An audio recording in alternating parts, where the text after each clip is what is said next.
I've been playing FPL for 5 seasons, and in that time I'm 57th in the world on points. Let's see if I can break into the top 10 in my 6th season. I've spent my full 100ml budget on my squad, and for those of you who watched my first draft video, I've made 7 changes to my first 11. One of the 4 players that hasn't changed is Henderson. I want a 4.5ml goalkeeper, so I can invest more money in the outfield positions where there's a higher ceiling. And why not target the Palace defence, who had the 4th best expected goals conceded figure in the whole league last season, behind Arsenal, City and Liverpool. When I first put the Palace goalkeeper slot in my team, I wasn't sure if it was going to be Henderson or Johnston that was starting, but now it looks certain that Johnston's not going to be number 1, he might even be leaving the club, and with that, I've put Matthews on the bench. The reason for that is that there's no standout 4ml goalkeeper for backup, so I've gone for the Palace triple up, which does block the 3rd spot, but I would rather have that insurance on the bench. I've invested a lot of money on my defenders. I've targeted the 4 best defences for expected goals conceded last season, including the Palace goalkeeper, so I shouldn't need to spend transfers on defence, which allows me to chase the upside of attacking players with a higher ceiling, and that includes spending transfers on bringing players in that I think are optimal for captaincy. Not only do all these 3 defenders play for strong defences, I'm not just relying on clean sheets. Because they have got that attacking threat, I am more inclined to play them in difficult fixtures. Regarding Trent, I am aware that Liverpool have a new system under a new manager, but he is cheaper than recent seasons, so I do think there's a high potential to provide high value for money. Let's face it, his most appealing aspect is his attacking threat, and he's got favourable opening fixtures, starting with Ipswich. Now I have considered Kwanzaa for 4.5ml, but it might be a future transfer, and I don't know if it's worth that risk. If he keeps his spot, a 4.5ml rotation would be with Mykolenko. Everton and Liverpool are never away at the same time, so that means you're guaranteed the choice of a home fixture every game week, plus the option of upgrading to an away fixture if necessary,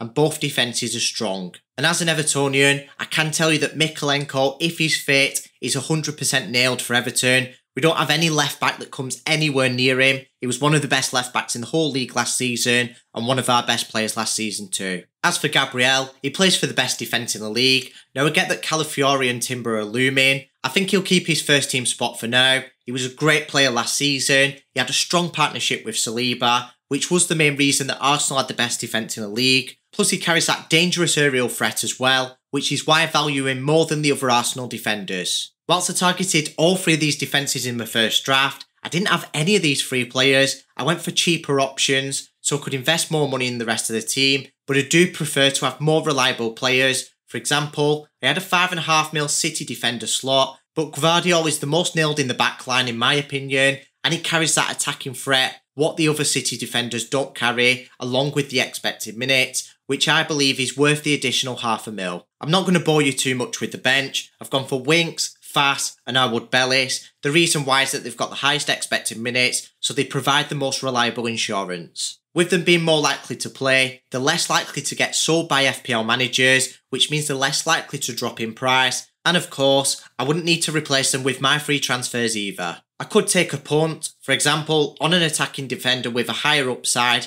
and lower expected minutes, but they'll almost never get in my starting 11, so what's the point? When it becomes clear that a player like that emerges, who does look like they're getting in the starting 11 regularly, with that attacking threat, at that cheap price tag, that's when I'll bring them in my team. Moving on to midfield, now I have heard of the transfer rumours regarding Eze, but if he plays, he's one of the best options in the game. Not only is he reasonably cheap, he's nailed, he's on penalties, and Palace have got favourable opening fixtures. Nkunku's on my watch list at a similar price point. I am just going to monitor him for the first few game weeks because Chelsea have got difficult opening fixtures and of course his injury record as well. I am going to take a punt on Rodgers. He's a £5 million enabler for the rest of the team. He has played the most pre-season minutes for Villa out of the whole team. He managed to score 3 goals and register 2 assists in pre-season. Now it is worth taking pre-season with a pinch of salt, but it is promising combined with his 4 attacking returns at the end of last season. Bearing all that information in mind, he is expected to have a first team spot at the start of the season.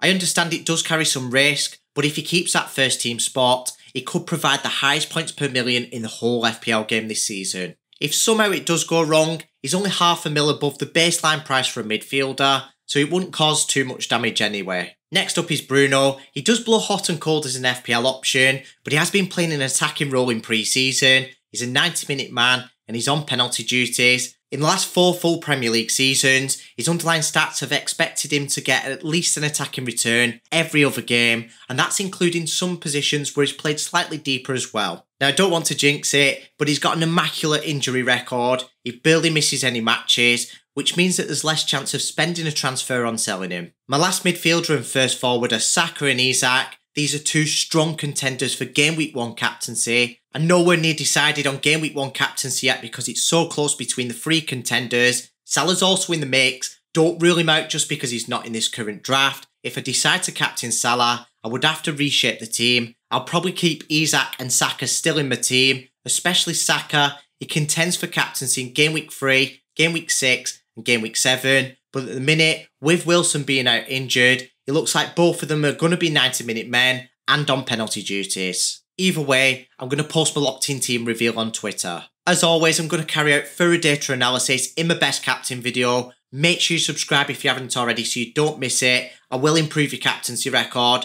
like I have done for my current subscribers in previous seasons. Penultimately is Muniz. He's only 6 mil, and at that price tag, he had promising underlying stats last season. I am going to monitor João Pedro's minutes, and I will make that switch if he gets regular game time because it looks like he's probably going to be on penalty duties. But for now, I'm happy to make the most of Fulham having the easiest attacking fixtures from an attacking perspective in the whole league. Feel free to take a screenshot of the attack fixture difficulty ratings. These will be posted on Twitter, along with other content similar to this. Last but not least, I've got 15 mil left to spend, and of course that's getting spent on Haaland. Now I think it's viable to go with Haaland and not Salah, Salah and not Haaland, both of them or none of them. It's entirely up to you. I would base it on a captaincy matrix. So from my perspective, whilst I'm not going to perma-captain him, I'll probably captain him for roughly half of game weeks, so we'll probably get decent value for money from him. That's if he does return, as he's expected to do. I think there's a lot of pressure on him in game week 2 against Ipswich at home, but I'd rather have him than not, and that's not out of fear. That's just my opinion on him being the optimal option. Despite him being expensive, captaincy is valuable with double points on the best player in the game. I think he's worth it. Like I mentioned earlier, I might still have 2 premiums in my team yet. Make sure you subscribe so you don't miss my Game Week 1 Best Captain video.